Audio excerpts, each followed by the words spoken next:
As requested, guys, we got the S20 FE versus the S23 FE. The S23 FE, just spending time with a pretty decent phone, but again, one of the most confusing releases from Samsung this year, price-wise, and somebody said the price went up 30 bucks on Samsung's website, so I don't know. It's an interesting phone, but I'm going to do the comparisons as promised anyway.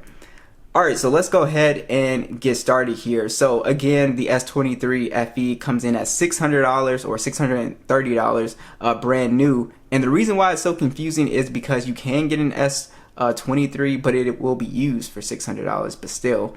And then the S20 FE, still a great phone. You could find easily in the used refurbished marketplace for like $200 in that price range. Alright, so let's go ahead and look at the design. So you do get a pretty nice design upgrade here. The S23 definitely looks a little bit more modern than the S20 FE. Now, the big difference here is that you do have a glass and metal design on the S23 FE, and the S20 does have a matted plastic back. It still has the metal rails, but it has a plastic back on it, so it doesn't feel as premium as the S23. As far as the body goes, you guys can see that different camera design as well. So just a little bit more up-to-date design here as well. And the S23 FE does feel a little bit more, I don't know, it feels a little bit sharper. Not by a lot. They're both kind of like, they both feel pretty comfortable in the hand, but it does feel a little bit like sharper, like right here. You can kind of feel that. You can't really feel that on the S20. Both phones have IP68 dust and water resistant, but the biggest difference with the hardware is the S20 FE has micro SD card support. The S23 does not, so you do have expandable storage on the S20. Let's talk about the display on both of these two phones. The S20 does have a Super AMOLED display, 120Hz HDR10+. It's 6.5 inch display on here. It's 1080p 407 for the PPI. The S23 FE, it does have a 6.4 inch display, so it's slightly smaller, but not really that noticeable, right?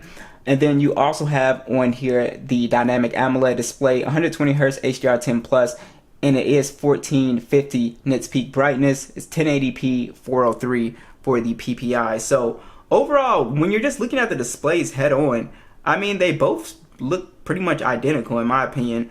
Even though you have a higher PPI on the S23, you can't really notice it too much. They still, you know, the S20 still looks super sharp. The S20 is also not as bright as the S23 FE in direct sunlight, but it's definitely, you know, I don't have any major issues with the outdoors, like taking pictures outdoors with it, but it is noticeably brighter, the S23 FE. Also, you have pretty much the same amount of bezel on here as well too, so you know, there's no really upgrading that. They both have the punch hole, and like I said, there's really not a major difference with the display. The only real difference is, like I said, the S23 FE is slightly brighter outdoors, but they kind of look the same essentially.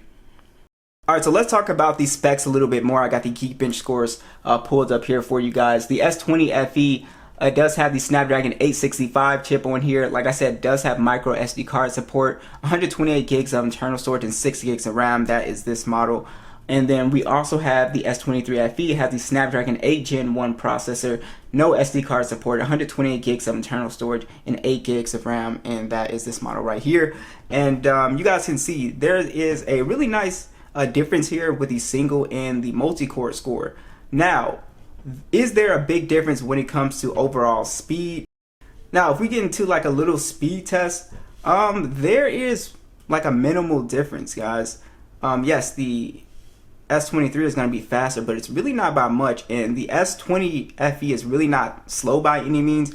And again, this is the Snapdragon version. I know a lot of guys overseas have the Exynos version, but you know, if you have the Snapdragon version, I'm not seeing like a big difference at all when it comes to speed and performance on here. Just with animations and stuff like that, because of the updates with Samsung with One UI, they've made the S20 FE pretty smooth. Because I remember when it first came out, it was kind of a little bit glitchy as far as animation goes. It was never a slow phone. It was just kind of glitchy with animations, but now it's like buttery smooth running Android. It's very, very impressive. So the phone to me has actually gotten smoother over time. So like I said, you know, even just dealing with animations and stuff, scrolling, not a big difference when it comes to overall speed. Here is a big difference. The S20 FE is currently getting security patches, so it got its last major OS update with Android 13, One UI 5.1.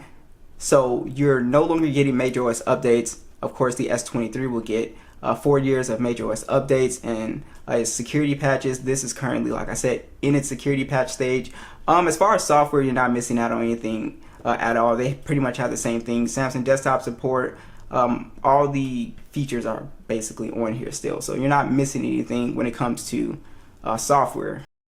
And also, guys, you know, like I was saying earlier with the gaming performance, the S20 FE is still a pretty solid gamer, as we can see here. Even for PUBG, we can still do HDR 60 frames, and like I said, very smooth. I've never had this phone crash on me. It's never had any heating problems or anything like that.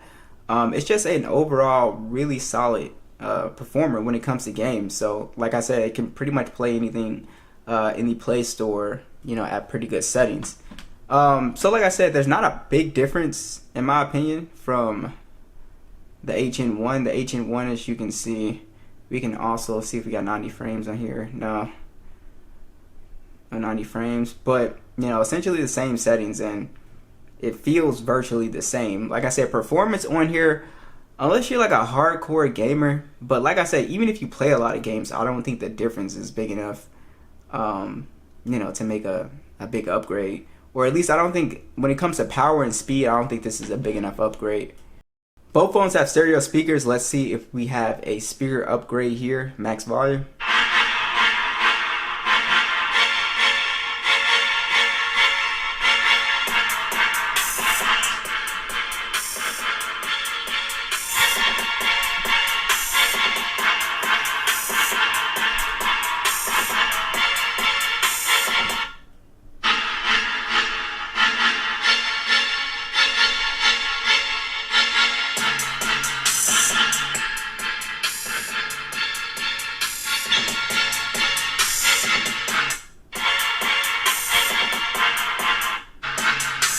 Yeah, there is a pretty significant upgrade when it comes to the speakers. It almost makes the S20 FE sound kind of flat. In comparison, there's way more bass and there's a fuller sound on the S23 for sure. As far as the fingerprint scanner goes, they're both optical, so they pretty much work the same in terms of speed. The ultrasonic ones you can sort of lightly tap, but these, you know, optical ones you kind of have to apply still a little bit of pressure to it. And then, you know, they pretty much feel the same, and they both can do face unlock as well too.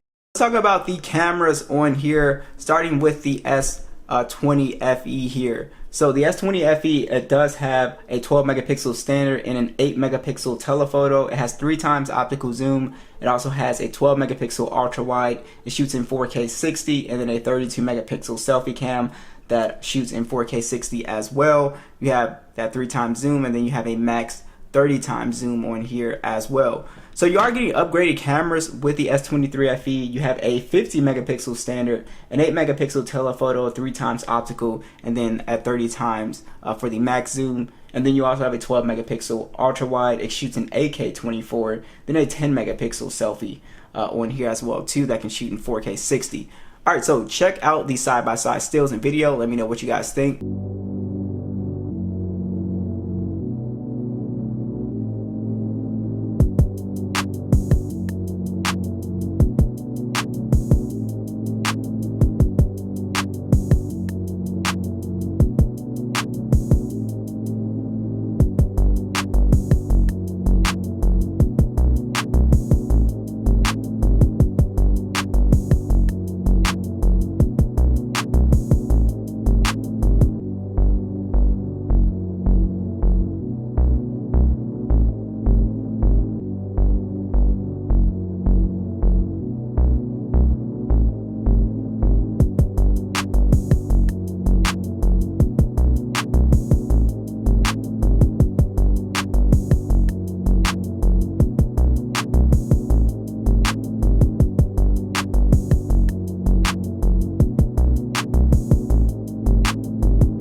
Now, let's talk about battery life. I've been pretty impressed with the S23's battery life and its standby time.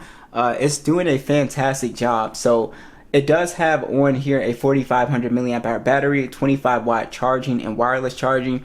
The S20 FE actually has the same. It has 4500 milliamp hour battery, 25 watt charging, wireless charging, and reverse wireless charging as well. So the battery specs are the same, but I'm getting better screen on time and better standby time with the S23 FE, and it could be because of, you know, the S20 FE is an older phone, so you might have a little bit of battery degrade.